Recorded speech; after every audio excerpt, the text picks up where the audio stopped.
So ಈಗ ಈ preparation ಬಗ್ಗೆ ಮಾತಾಡುವಾಗ ನಾವು ಕೇಳ್ಪಟ್ಟಿರುವಂಥ ವಿಷಯ ಏನಂದರೆ, ಈ ಸಿಲೆಬಸ್ ಏನಿದೆ ICSE ಅವ್ರಿಗೆ ಸ್ವಲ್ಪ ತುಂಬ ಈಸಿ, ಸ್ಟೇಟ್ ಅವ್ರಿಗೆ CBS ಅವ್ರಿಗೆ ಕಷ್ಟ ಅನ್ನುವಂಥದ್ದು. ಸೊ ಬೋರ್ಡ್ಸ್ನ ಬಗ್ಗೆ ಬಂದಾಗ, ಸಿಲೆಬಸ್ನ ಬಗ್ಗೆ ಬಂದಾಗ ಏನು ಹೇಳ್ತೀರಾ? For business and personal promotions, please contact 9686376663. Focus ನೋಡಿ, ನಿಮಗೆ ಸ್ಟೇಟ್ ಬೋರ್ಡಲ್ಲಾಗಲಿ CBSE-ನಲ್ಲಾಗಲಿ ICSE-ನಲ್ಲಾಗಲಿ ಸಬ್ಜೆಕ್ಟ್ಗಳನ್ನು ಆಯ್ಕೆ ಮಾಡುವಂಥ ಚಾಯ್ಸ್ ಮತ್ತು ಎಕ್ಸಾಮಿನೇಷನ್ ಫೋಕಸ್ ಏನಿದೆ, ಅನಲಿಟಿಕಲ್ ಅಬಿಲಿಟೀಸನ್ನು ಟೆಸ್ಟ್ ಮಾಡುವಂಥ ಫೋಕಸ್ ಸ್ಟೇಟ್ ಬೋರ್ಡ್ಗಿಂತ CBSE-ನಲ್ಲಿ ಬೆಟರ್ ಆಗಿರುತ್ತೆ, CBSE-ಗಿಂತ ICSE-ನಲ್ಲಿ ಬೆಟರ್ ಆಗಿರುತ್ತೆ. ಎಕ್ಸಾಮಿನೇಷನ್ ಪ್ಯಾಟರ್ನ್, ನಿಮ್ಗೆ ಎಕ್ಸಾಮಿನೇಷನ್ ಪ್ಯಾಟರ್ನ್ ನೆನಪಿಟ್ಟುಕೊಂಡು ಪರೀಕ್ಷೆ ಬರೆಯುವಂಥ ಪ್ಯಾಟರ್ನ್ ಇದ್ದರೆ ನೀವು ಯೋಚನೆ ಮಾಡುವಂಥ ಶಕ್ತಿ ಕಡಿಮೆ ಇರುತ್ತೆ. ಎಕ್ಸಾಮಿನೇಷನ್ ಪ್ಯಾಟರ್ನ್ ಅನಲಿಟಿಕಲ್ ಆಗಿದ್ದರೆ ನೀವು ಯೋಚನೆ ಮಾಡುವಂಥ ಶಕ್ತಿ ಹೆಚ್ಚಾಗಿ ಡೆವಲಪ್ ಆಗಿರುತ್ತೆ ಆ ಥರ ಪ್ರಿಪ್ರೇಷನ್ ಮಾಡುವಾಗ.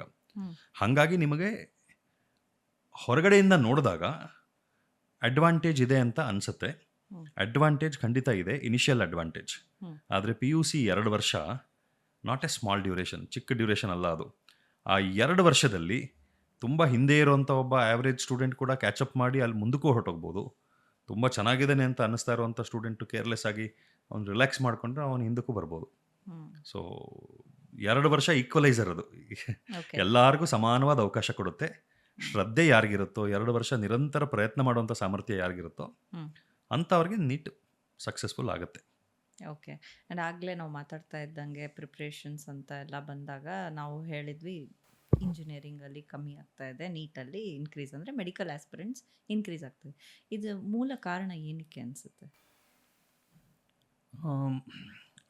ಜನರಲ್ ಟ್ರೆಂಡ್ಸ್ ನೋಡಿದ್ರೆ ಇತ್ತೀಚೆಗೆ ಆರ್ಟಿಫಿಷಿಯಲ್ ಇಂಟೆಲಿಜೆನ್ಸ್ ಎಲ್ಲ ಬರ್ತಾ ಇದೆ. ನಿಮಗೆ ದಿನ ಬೆಳಗಾಗಿದ್ರೆ ಜಾಬ್ ಲಾಸ್ ನ್ಯೂಸ್ ನೋಡ್ತೀರಾ. ಆ ಕಂಪನಿ, ದೊಡ್ಡ ದೊಡ್ಡ ಕಂಪನಿಗಳು, ಸಣ್ಣವರಲ್ಲ, ಈ ಸಣ್ಣ ಕಂಪನಿ ನಡೆಯೋಕ್ಕಾಗ್ತಿಲ್ಲಪ್ಪ, ಅದಕ್ಕೆ ಕೆಲಸದಿಂದ ಜನಗಳನ್ನ ತೆಗಿತಾ ಇದ್ದಾರೆ ಅಂತ ಅನ್ನೋದು ಒಂದು ಕಡೆ ಆಯಿತು, ಅದಿರುತ್ತೆ. ದೊಡ್ಡ ಕಂಪನಿಗಳು 10,000 ಜನ ತೆಗೆದ್ರು, 20,000 ಜನ ತೆಗೆದ್ರು, ಮಿಕ್ಕವ್ರಿಗೆ ಸಂಬಳ ಕಡಿಮೆ ಮಾಡ್ತೀವಿ, ಅಷ್ಟರಲ್ಲೇ ಕೆಲಸ ಮಾಡಿ, ಇಲ್ಲಾಂದ್ರೆ ಬಿಟ್ಟೋಗಿ ಅಂತ ಹೇಳಿದ್ರು.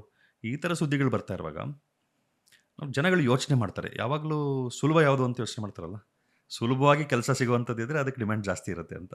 ಒಂದು ಕಾಲದಲ್ಲಿ ಟೆಕ್ನಾಲಜಿ ಬೂಮ್ ಆಗಿದ್ದು ಹಾಗೆ. ಇವಾಗ ಭಯ ಶುರು ಆಗಿದೆ ಜನಗಳಿಗೆ, ಟೆಕ್ನಾಲಜಿ ಎಲ್ಲ ರಿಪ್ಲೇಸ್ ಆಗಿಬಿಟ್ರೆ ಆರ್ಟಿಫಿಷಿಯಲ್ ಇಂಟೆಲಿಜೆನ್ಸಿಂದ ಅಂತ. ಅದಾಗುತ್ತೋ ಬಿಡುತ್ತೋ, that's a matter of the future. But ಈ ಭಯದಲ್ಲಿ ಸ್ಟೇಬಲ್ ಆಗಿರ್ಬೋದಾಗಿರುವಂಥದ್ದು ಯಾವುದು ಕೆರಿಯರ್ ನಾವು ಚೂಸ್ ಮಾಡಿದ್ರೆ ಅಂತಂದರೆ ಹೆಲ್ತ್ ಕೇರ್. ಸೊ ಹಾಗಾಗಿ ಇಂಟ್ರೆಸ್ಟ್ ಜಾಸ್ತಿ ಆಗ್ತಾ ಇದೆ. ಇಲ್ಲಾಗಲಿ ಅಲ್ಲಾಗಲಿ ನೀವು ಮಾಡೋ ಕೆಲಸದಲ್ಲಿ ಚೆನ್ನಾಗಿದ್ದರೆ ಮಾತ್ರ ಸರ್ವೈವ್ ಆಗ್ತೀರಾ. There are many doctors also who are not able to have a good life. ಒಂದು ಸರಿಯಾದ ಜೀವನ ನಡೆಸೋಕ್ಕೂ ಆಗದೆ ಇರುವಂಥ ಕಷ್ಟಪಡ್ತಿರುವಂಥ ಡಾಕ್ಟರ್ಸೂ ಇದ್ದಾರೆ. ಸೊ ಡಾಕ್ಟರ್ ಆಗಲಿ, ಇಂಜಿನಿಯರ್ ಆಗಲಿ, ಯಾವುದೇ ಆಗಲಿ ಶ್ರದ್ಧೆಯಿಂದ ಅವರು ನಾಲೆಡ್ಜ್ ಸ್ಕಿಲ್ಸನ್ನು ಪಡ್ಕೊಳ್ಬೇಕು. ಸೊ AI ಬಂದಿದ್ದು ನೀಟ್ಗೆ ಒಳ್ಳೇದಾಗ್ತಿದೆ ಅಂತನಾ? ನೀಟ್ಗೆ ಒಳ್ಳೇದಾಯಿತು ಅಂತ ಹೇಳೋಕ್ಕಾಗಲ್ಲ, ಕಾಂಪಿಟೇಷನ್ ಜಾಸ್ತಿ ಆಗಿದೆ. ಸೊ ಇಟ್ಸ್ ಅವ್ರವ್ರಿಗೆ ಬಿಟ್ಟಿದ್ದು. ಟೆಕ್ನಾಲಜಿ ಬರುತ್ತೆ ಮೇಡಮ್, ಟೆಕ್ನಾಲಜಿ ಅದ್ರ ಪಡಗದ್ ಬರ್ತಾ ಇರುತ್ತೆ, ಜನ ಅದಕ್ಕೆ ಅಡ್ಯಾಪ್ಟ್ ಆಗ್ತಾರೆ. ಅಡ್ಯಾಪ್ಟ್ ಆಗೋರು ಅದನ್ನು ಬಳಸ್ಕೊತಾರೆ, ಅಡ್ಯಾಪ್ಟ್ ಆಗದಿರೋರು ಬೈಕೊಂಡು ಅದರಿಂದ ಏನು ಉಪಯೋಗ ಮಾಡ್ಕೊಳಕ್ಕಾಗೋದಿಲ್ಲ ಅಷ್ಟೇ. ಓಕೆ. ಸೊ ಹಾಗೆ ನೀಟ್ ಆಸ್ಪಿರೆಂಟ್ಸ್ ಏನಿದ್ದಾರೆ, ಈಗ ಅಬ್ರಾಡಲ್ಲಿ ಓದ್ತಾ ಇದ್ದಾರೆ ಅಂತ ಅಂದ್ಕೊಂಡ್ರೆ, ಅಲ್ಲಿಂದ ಇಲ್ಲಿ ಬಂದವರು ಇಲ್ಲಿಗೆ ಈ ಸಿಸ್ಟಮ್ಗೆ ಅಡ್ಯಾಪ್ಟ್ ಆಗಬೇಕಾ, ಅಥವಾ ಇಲ್ಲಿ ಮಾರ್ಕ್ಸಿಗೆ ಮತ್ತೆ ಅವ್ರು ಪ್ರಿಪೇರ್ ಆಗಬೇಕಾ, ಇಲ್ಲಿ ಹೇಗೆ ಎಂಟ್ರಿ ತೊಗೊಳ್ಬೋದು, ಅಲ್ಲಿ ಎಕ್ಸಾಮ್ನ ಏನಾದ್ರು ಬಂದು ಇಲ್ಲಿ ಕಾರಣಾಂತರಗಳಿಂದ ಇಲ್ಲಿ ಬಂದರೆ ನೆಕ್ಸ್ಟ್ ಅವ್ರಿಗೆ ಹೇಗೆ, ಅಥವಾ ಇಲ್ಲಿಂದ ಅಬ್ರಾಡಿಗೆ ಹೋದರೆ ಹೇಗೆ, ಇಲ್ಲಿ ಸಿಗದೇ ಇರೋರು ಅಲ್ಲಿ ಹೇಗೆ ಪಡ್ಕೊಳ್ಬೋದು, ಅದೇನಾದರೂ ಇದೆಯಾ ವ್ಯವಸ್ಥೆ? ಒಬ್ಬ ಡಾಕ್ಟರ್ ಆಗಬೇಕು ಅಂದರೆ 2 ಹಂತ ಇದೆ. ಒಂದು ಮೆಡಿಕಲ್ ಎಜುಕೇಷನ್, ನಿಮಗೆ ಎಜುಕೇಷನ್ ಸಿಗಬೇಕು, ಟ್ರೈನಿಂಗ್ ಆಗಬೇಕು. ಅದಾದಮೇಲೆ ಲೈಸೆನ್ಸಿಂಗ್ ಟು ಪ್ರಾಕ್ಟೀಸ್. ನೀವು ಆ ದೇಶದಲ್ಲಿ ಪ್ರಾಕ್ಟೀಸ್ ಮಾಡಬೇಕು ಅಂತಂದರೆ ಮೆಡಿಕಲ್ ಕೌನ್ಸಿಲ್ ನಿಮಗೆ ಲೈಸೆನ್ಸ್ ಕೊಡಬೇಕು. ಸೊ ನಮ್ಮ ದೇಶದಲ್ಲೇ ಓದುವಂಥ ಮಕ್ಕಳಿಗೆ ಬೈ ಡಿಫಾಲ್ಟ್ ಅವ್ರು MBBS ಮುಗಿಸ್ತಿದ್ದಂಗೆ ಮೆಡಿಕಲ್ ಲೈಸೆನ್ಸ್ ಸಿಗುತ್ತೆ. ಇವಾಗಿನ ಹೊಸ ಟ್ರೆಂಡ್ ಏನು, ಯುರೋಪಿಯನ್ ಕಂಟ್ರೀಸು, ಸ್ಕ್ಯಾಂಡಿನೇವಿಯನ್ ಕಂಟ್ರೀಸ್, ಬೇರೆ ಬೇರೆ ದೇಶ, ಬಾಂಗ್ಲಾದೇಶಕ್ಕೆಲ್ಲ ಹೋಗ್ತಾರೆ ಈಗ. ಬಾಂಗ್ಲಾದೇಶ, ಚೈನಾ, ಮಯನ್ಮಾರ್, ಮಲೇಷ್ಯಾ, ತುಂಬ ದೇಶಗಳಿಗೆ ವಿದ್ಯಾರ್ಥಿಗಳು ಇಲ್ಲಿ ಸೀಟ್ ಸಿಕ್ಕಿಲ್ಲ, ಅಲ್ಲೊಂದು 25-30 ಲಕ್ಷ ಪ್ಯಾಕೇಜ್ ಕೊಟ್ಟರು, ಯಾರೋ ಹೋಗ್ಬಿಡ್ತೀವಿ ಅಲ್ಲಿ ಮಾಡ್ಕೊಂಬಂದ್ಬಿಡ್ತೀವಿ ಅಂತ. ಆದರೆ ಮೆಡಿಕಲ್ ಎಜುಕೇಷನ್ ಆಗುತ್ತೆ. ಬೇರೆ ದೇಶಗಳಲ್ಲಿ ನೀವು ಮೆಡಿಕಲ್ ಎಜುಕೇಷನ್ ಮಾಡ್ಕೊಂಡು ಬಂದರೆ ನಮ್ಮ ದೇಶದಲ್ಲಿ ಲೈಸೆನ್ಸಿಂಗಿಗೆ ಒಂದು ಎಕ್ಸಾಮ್ ಇದೆ, ಲೈಸೆನ್ಸಿಂಗ್ ಎಕ್ಸಾಮ್ ಒಂದಿದೆ. ಆ ಎಕ್ಸಾಮನ್ನು ಬರೆದು ಪಾಸ್ ಆದರೆ ಮಾತ್ರ ನಿಮಗೆ ಇಲ್ಲಿ ಪ್ರಾಕ್ಟೀಸ್ ಮಾಡೋಕ್ಕೆ ಲೈಸೆನ್ಸ್ ಸಿಗುತ್ತೆ. ಆ ಎಕ್ಸಾಮ್ PG ಎಂಟ್ರೆನ್ಸ್ ಎಕ್ಸಾಮ್ ಅಷ್ಟೇ ಟಫ್ ಇರುತ್ತೆ. ಸೊ ನನ್ನ ಅಡ್ವೈಸ್ ಏನಂತಂದರೆ ವಿದ್ಯಾರ್ಥಿಗಳಿಗೆ, ನಿಮಗೆ ಮೆಡಿಕಲ್ ಮಾಡಲೇಬೇಕು, ಡಾಕ್ಟರ್ ಆಗಲೇಬೇಕು ಅನ್ನೋ ಆಸೆ ಇದ್ದರೆ ಒಂದು ವರ್ಷ ಸಿಕ್ಕಿಲ್ಲ ಅಂತಂದರೆ ಇನ್ನೊಂದು ವರ್ಷ ಪ್ರಯತ್ನ ಪಟ್ಟು ಇಂಡಿಯಾದಲ್ಲೇ ಸೀಟ್ ತೊಗೊಳ್ಳೋದು ಒಳ್ಳೆಯದು. ಹ್ಮ್. ಸಿಗ್ತಾ ಇದೆಯಲ್ಲ ಹೆಂಗೂ ಸುಲಭವಾಗಿ ಕಡಿಮೆ ದುಡ್ಡಲ್ಲಿ ಮಾಡ್ಕೊಂಬಿಡ್ಬೋದು. 30 ಲಕ್ಷ ಕಡಿಮೆ ದುಡ್ಡೇನಲ್ಲ. ಹ್ಮ್. ಬಟ್ ಕಂಪ್ಯಾರಿಟಿವ್ಲಿ ಇಲ್ಲಿನ ಪೇಮೆಂಟ್ ಸೀಟ್ ಕಂಪೇರ್ ಮಾಡಿದ್ರೆ ಕಡಿಮೆ ಅಂತ ಅಂದ್ಕೊಂಡು ಹೋಗಿ ಹ್ಮ್. ಪ್ರಾಬ್ಲಮನ್ನು ಭವಿಷ್ಯಕ್ಕೆ ಪುಷ್ ಮಾಡದೇ ಇರೋದು ಬೆಟರ್. ಅಂದ್ರೆ ವಾಟ್ ಆರ್ ದ ಪ್ರಾಬ್ಲಮ್ಸ್? ಏನ್ ಸಿಗ್ಬೋದಲ್ಲ, ಏನ್ ಪ್ರಾಬ್ಲಮ್ಸ್ ಕಾಣುತ್ತೆ ಫಾರಿನ್ ಹೋದ್ರೆ? ಅಲ್ಲಿಂದ ಬಂದ ಮೇಲೆ ನೀವು ಇಲ್ಲೊಂದು ಎಕ್ಸಾಮ್ ಬರೀಬೇಕು, hmm. Which includes all the subjects. First ಇಯರಿಂದ ಫೈನಲ್ ಇಯರ್ವರೆಗೂ 19 ಸಬ್ಜೆಕ್ಟು. ಹ್ಮ್. ಹ್ಮ್. ಅಷ್ಟೆಲ್ಲ ಸಬ್ಜೆಕ್ಟ್ಸ್ ನಿಮಗೆ ಪಿ ಜಿ ಎಂಟ್ರೆನ್ಸ್ ಎಕ್ಸಾಮಲ್ಲಿ ಇರುತ್ತೆ. ಹ್ಮ್. ಸೊ ಇಲ್ಲಿ MBBS ಮಾಡಿದವ್ರು 2-3 ವರ್ಷ ಕೂತು ಹೆಂಗೆ ಪಿ ಜಿ ಎಂಟ್ರೆನ್ಸ್ಗೆ ಪ್ರಿಪೇರ್ ಆಗ್ತಾರೋ ಅದೇ ಥರ ಅಲ್ಲಿಂದ ಬಂದವ್ರು 2-3 ವರ್ಷ ಕೂತು ಈ ಲೈಸೆನ್ಸ್ ಎಕ್ಸಾಮ್ ಕ್ಲಿಯರ್ ಮಾಡೋದಕ್ಕೆ ಪ್ರಿಪೇರ್ ಮಾಡ್ತಾರೆ. ಹ್ಮ್. ನಾವು ಲೈಸೆನ್ಸಿಂಗ್ ಆದಮೇಲೆ ಅದೇ ಪ್ರಿಪ್ರೇಷನ್ ಪಿ ಜಿ ಎಂಟ್ರೆನ್ಸ್ಗೂ ಉಪಯೋಗ ಆಗುತ್ತೆ. Hmm. That is a different issue. But ಇಲ್ಲಿ MBBS ಮಾಡಿರುವಂಥವ್ರು ಪಿ ಜಿ ಪ್ರಿಪ್ರೇಷನ್ ಮಾಡೋ ಟೈಮಲ್ಲಿ 2 ವರ್ಷ 3 ವರ್ಷ ಆಗಿದ್ರು ಹ್ಮ್. ಆ ಟೈಮಲ್ಲಿ ಅವ್ರು ಪ್ರಾಕ್ಟೀಸ್ ಮಾಡ್ತಾ ಇರ್ತಾರೆ, ಸಂಪಾದನೆ ಮಾಡ್ಬೋದು. ಓಕೆ. ನೀವು ಬೇರೆ ದೇಶದಲ್ಲಿ ಮಾಡ್ಕೊಂಡು ಇಲ್ಲಿ ಬಂದು ಎಕ್ಸಾಮ್ ಪಾಸ್ ಆಗೋವರೆಗೂ ನೀವು ಇಲ್ಲಿ ಕೆಲಸ ಮಾಡೋಂಗಿಲ್ಲ ನಿಮ್ಮ ಮೆಡಿಕಲ್ ಎಜುಕೇಷನ್ ಬಳಸ್ಕೊಂಡು. ಕರೆಕ್ಟ್. ಸೊ ಸೊ ಇಲ್ಲ ಅಲ್ಲೇ ಇರಬೇಕು, ಪ್ರೋಸ್ ಆ್ಯಂಡ್ ಕಾನ್ಸ್ ಇದೆ. ಬರಬಾರ್ದು. ಎಲ್ಲಿ ಮಾಡಿದ್ರೆ ಅಲ್ಲಿದ್ರೆ ಅಲ್ಲಿ ಲೈಸೆನ್ಸ್ ಸಿಗುತ್ತೆ ಆಟೋಮೆಟಿಕಲಿ. ಕರೆಕ್ಟ್. ಓಕೆ. ಇನ್ನು ಹಾಗೆ ನಾವು ಪೇರೆಂಟ್ಸ್ ಬಗ್ಗೆ ಮಾತಾಡುವಾಗ ಯಾವುದೇ ಆಸ್ಪಿರೆಂಟ್ ನೀಟಾಗಿ ಪ್ರಿಪೇರ್ ಆಗ್ತಾ ಇದ್ದಾರೆ ಅಂದ ತಕ್ಷಣ ಪೇರೆಂಟ್ಸಿಗೆ ಒಂದು ದೊಡ್ಡ ತಲೆನೋವು. ಇದರ ಅದು ಮಾನಿಟ್ರಿ ಆಗ್ಬೋದು, ಅವನ್ನ ಒಂದು ಸೈಕಲಾಜಿಕಲ್ ಒಂದು ರೊಟೀನ್ ಆಗ್ಬೋದು, ಒಂದು ಮನಸ್ಥಿತಿ ಆಗ್ಬೋದು, ಇದ್ರ ಬಗ್ಗೆ ಎಲ್ಲ ತುಂಬ ದೂಡ ಆತಂಕ ಇರುತ್ತೆ. ಸೊ ನೀಟ್ ಆಸ್ಪಿರೆಂಟ್ಸ್ನ ಪೇರೆಂಟ್ಸ್ಗಳಿಗೆ ಏನು ಹೇಳ್ತೀರಾ? ನೋಡಿ, ರಿಸ್ಕ್ ಇದೆ. ಹ್ಮ್. ಒಂದು, ಆ 2 ವರ್ಷದಲ್ಲಿ ಮಕ್ಕಳು ತುಂಬ ಇನ್ವೆಸ್ಟ್ ಮಾಡ್ತಾರೆ. ಮಕ್ಕಳು ಇನ್ವೆಸ್ಟ್ ಮಾಡ್ತಾರೆ, ಅವ್ರ ಎಮೋಷನ್ಸ್ ಇನ್ವೆಸ್ಟ್ ಮಾಡ್ತಾರೆ, ಹಾರ್ಡ್ ವರ್ಕ್ ಇನ್ವೆಸ್ಟ್ ಮಾಡ್ತಾರೆ, ಅವರ ಡ್ರೀಮ್ಸ್ ಇನ್ವೆಸ್ಟ್ ಮಾಡ್ತಾರೆ. ಸೊ ಈ 2 ವರ್ಷ ಆದಮೇಲೆ ಎಲ್ಲರೂ ಸಮಾನವಾಗಿ ಪ್ರಿಪೇರ್ ಆಗಿದ್ರು 95% ಜನ ತಮಗೆ ಬೇಕಾದ್ದನ್ನು ಪಡ್ಕೊಳ್ಳೋಕ್ಕಾಗಲ್ಲ. ಸೊ ಈ 2 ವರ್ಷದ ಪ್ರಿಪ್ರೇಷನ್ ಅವರನ್ನು ಬ್ರೇಕ್ ಮಾಡಬಾರ್ದು, ಸೈಕಲಾಜಿಕಲಿ, ಎಮೋಷನಲಿ. ನನಗಿದು ಸಿಗಲಿಲ್ಲ, ಬಟ್ ನನ್ನ ಜೀವನದಲ್ಲಿ ಬೇಕಾದ್ದನ್ನು ಪಡ್ಕೊಳ್ಳೋಕೆ ಸಾಮರ್ಥ್ಯ ಇದೆ ಅನ್ನೋ ವಿಶ್ವಾಸದಲ್ಲಿ ಮುಂದುವರಿಬೇಕೆ ಹೊರತು ಹ್ಮ್. ನನಗಿದು ಸಿಕ್ಕಲಿಲ್ಲ ಆದ ಕಾರಣಕ್ಕೆ ನಾನು ಜೀವನದಲ್ಲಿ ಏನು ಮಾಡೋಕ್ಕೂ ಲಾಯಕ್ಕಿಲ್ಲ ಅನ್ನೋಂಥ ಮನಸ್ಥಿತಿಗೆ ಮಕ್ಕಳು ಬರಬಾರ್ದು.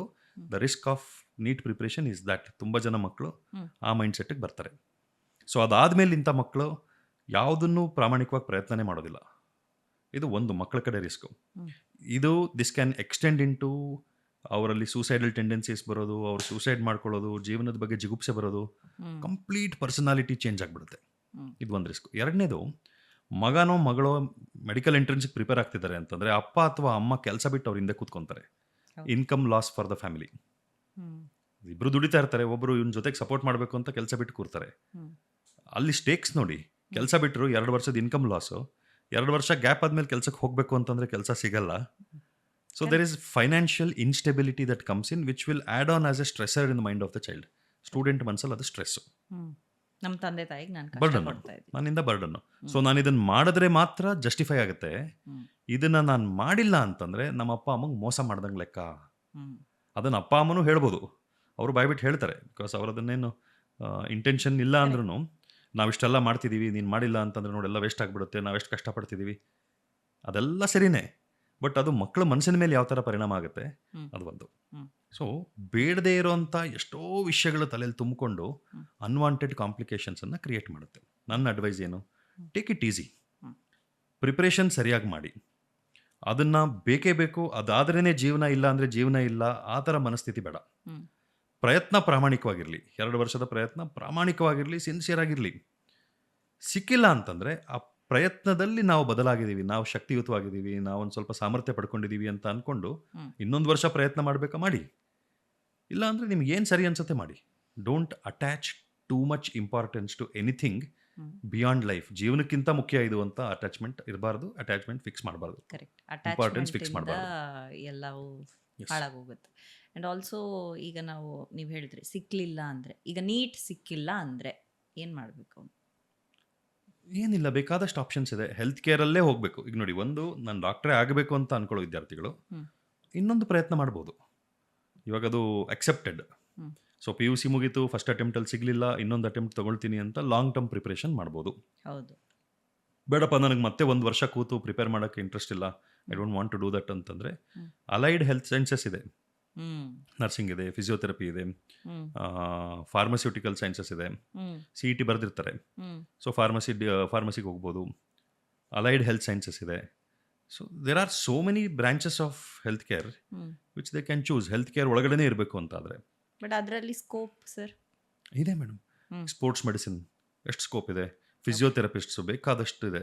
ಹ್ಮ್. ನೋಡಿ ಎಲ್ಲದರಲ್ಲೂ ಸ್ಕೋಪ್ ಅಂತಂದ್ರೆ ಏನು, ಬೇಸಿಕಲಿ ಜನಗಳ ಮನಸ್ಸಲ್ಲಿ ಏನು ಸ್ಕೋಪ್ ಅಂದರೆ ಎಷ್ಟು ಸಂಪಾದನೆ ಮಾಡ್ಬೋದು ಅಂತ. ಚೆನ್ನಾಗಿ ಸಂಪಾದನೆ ಮಾಡ್ಬೋದು ಅಂದರೆ ಚೆನ್ನಾಗಿ ಸ್ಕೋಪ್ ಇದೆ ಅಂತ, ಇಲ್ಲ ಅಂದರೆ ಸ್ಕೋಪ್ ಇಲ್ಲ ಅಂತ, Okay. ಅಷ್ಟೇ ತಾನೆ. ಹಾ. ಯಾವುದೇ ಉದ್ಯೋಗದಲ್ಲಾದ್ರೂ ಹ್ಮ್. ಅದರಲ್ಲಿ ಅವ್ನು ಬೆಸ್ಟ್ ಆಗಿದ್ರೆ ಸ್ಕೋಪ್ ಇದೆ. ಹ್ಮ್. ಅವ್ನು ಮೀಡಿಯಾಕರ್ ಆದರೆ MBBS ಮಾಡಿದ್ರು ಸ್ಕೋಪ್ ಇಲ್ಲ. ಸೊ ಇದೇ ಪರಿಸ್ಥಿತಿ ಒಬ್ಬ ಮಿಡಿಲ್ ಕ್ಲಾಸ್ ಫ್ಯಾಮಿಲಿ ಅವನಿಗಾದರೆ ಅವನಿಗೆ ಹಿ ವಿಲ್ ಲೂಸ್ ಎವ್ರಿಥಿಂಗ್. ಅವ್ನು ಎಲ್ಲ ಕಳ್ಕೊಂಡಂಗೆ. ಆ 2 ವರ್ಷದ ಏನು ಹೇಳಿದ್ರಿ ಇವಾಗ ಪೇರೆಂಟ್ಸ್ ಎಲ್ಲ ಹಾಕಿರ್ತಾರೆ, stake is the Very 2 years of time. So ಅವನು ಮತ್ತೆ ಈ ಒಂದು ಸ್ಕೋಪ್ ಆಫ್ ಏರಿಯಾಸ್ ಕಡೆಗೆ ಅವನ ಮೈಂಡನ್ನು ಡೈವರ್ಟ್ ಮಾಡಿಕೊಂಡು ಜೀವನದಲ್ಲಿ ಮುಂದೆ ಹೋಗ್ಬೋದು ಅಂತ ಹೇಳ್ತೀವಿ. ಹೋಗ್ಬೋದು. ನೋಡಿ, ಪ್ರಿಪ್ರೇಷನ್ ಮಾಡುವಾಗ ನಿಮ್ಮ ಎಂಟೈರ್ ಫೋಕಸ್ ಯಂತ್ರ ಮೇಲಿತ್ತು. ಹ್ಮ್. ಬಿಗ್ಗೆಸ್ಟ್ ಬ್ಲಂಡರ್ ಇನ್ಸ್ಟಿಟ್ಯೂಷನ್ಸು ಇದನ್ನು ಪುಷ್ ಮಾಡ್ತಾರೆ.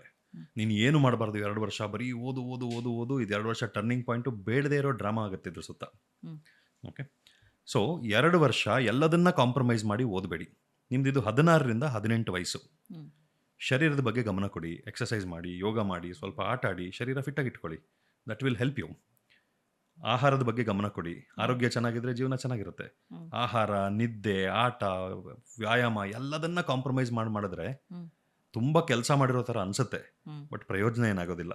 ನಮ್ಮ ಮೆಡಿಕಲ್ ಟರ್ಮ್ಸಲ್ಲಿ ನಾವು ಹೇಳ್ತೀವಿ ಆಪರೇಷನ್ ಸಕ್ಸಸ್ಫುಲ್, ಪೇಷಂಟ್ ಡೆಡ್ ಅಂತ. ಹಂಗಾಗ್ಬಿಡುತ್ತೆ. ಓಕೆ. ಸೊ ಹ್ಮ್. ಬ್ಯಾಲೆನ್ಸ್ಡ್ ಆಗಿ ಇಟ್ಕೊಳ್ಳಿ. ಹ್ಮ್. ನಾನು ದಿನಕ್ಕೆ 14 ಗಂಟೆ ಓದ್ತೀನಿ, 16 ಗಂಟೆ ಓದ್ತೀನಿ, ಅನ್ಸಸ್ಟೈನೇಬಲ್. 2 ವರ್ಷ ಸಸ್ಟೈನ್ ಮಾಡೋಕ್ಕಾಗಲ್ಲ. ದಿನ 1 ಗಂಟೆ ಆಟ ಆಡಿ, ಚೆನ್ನಾಗಿ 6 ಗಂಟೆ 7 ಗಂಟೆ ನಿದ್ದೆ ಮಾಡಿ, ಹ್ಮ್. ಟೈಮ್ ಟು ಟೈಮ್ ಊಟ ಮಾಡಿ. ಇದೆಲ್ಲದ್ರ ಮಧ್ಯದಲ್ಲಿ 10ರಿಂದ 12 ಗಂಟೆ ಅಷ್ಟು ಅಧ್ಯಯನ ಮಾಡಿ. ಓಕೆ. ನೀವು ಕಾಲೇಜಿಗೆ ಹೋಗಿ ಬರೋದು, ಟ್ಯೂಷನ್ಗೆ ಹೋಗೋದು, ನೀವು ಸೆಲ್ಫ್ ಸ್ಟಡಿ ಮಾಡೋದು, ಎಲ್ಲದನ್ನು 10 to 12 ಅವರ್ಸ್. ಬಟ್ ಪ್ರತಿದಿನ ಇದನ್ನು ಮಾಡಬೇಕು. ಹ್ಮ್. ಸಸ್ಟೈನ್ ಮಾಡೋಕ್ಕಾಗುವಂಥ ಒಂದು ರೊಟೀನ್ ಫಿಕ್ಸ್ ಮಾಡ್ಕೊಳ್ಬೇಕು.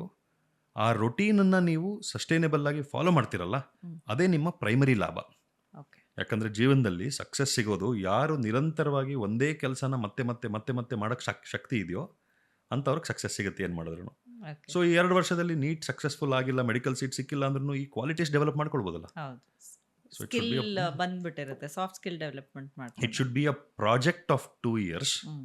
Wear you explore your abilities. ನಿಮ್ಮ ಸಾಮರ್ಥ್ಯಗಳನ್ನು ಎಕ್ಸ್ಪ್ಲೋರ್ ಮಾಡಬೇಕು, ವೃದ್ಧಿ ಮಾಡ್ಕೊಳ್ಳೋದಕ್ಕೆ ಬೇಕಾಗಿರುವಂಥ ಪ್ರಯೋಗ ಅಂತ ಆಗಬೇಕು 2 ವರ್ಷ. ಓಕೆ.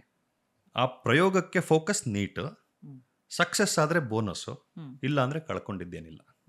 ಎವ್ರಿಥಿಂಗ್ ಇದು ಹೋದ್ರೆ ಎಲ್ಲ ಹೋಯ್ತು ಅಂತ ಅನ್ನೋ ಥರ ಮೈಂಡ್ ಸೆಟ್ಟಲ್ಲಿ ಪ್ರಿಪ್ರೇಷನ್ ಮಾಡ್ತಾರಲ್ಲ, ಹ್ಮ್. ಅಂಥವ್ರು ಕಳ್ಕೊಳ್ಳೋದೇ ಜಾಸ್ತಿ. ಜಾಸ್ತಿ.